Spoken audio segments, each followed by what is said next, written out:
Today we're going to cook custard. We will need 500 ml of milk, 250 grams of sugar, 60 grams of flour, 2 eggs, 30 grams of butter and vanilla.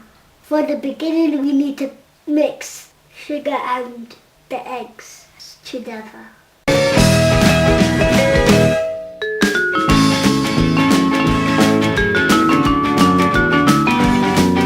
Now we need to drop flour and mix it good again.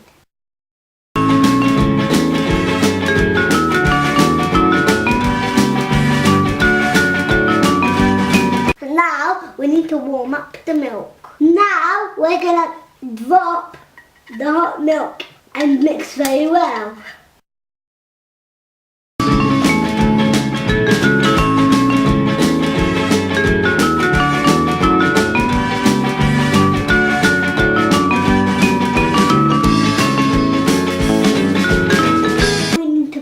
Mixture in the pot.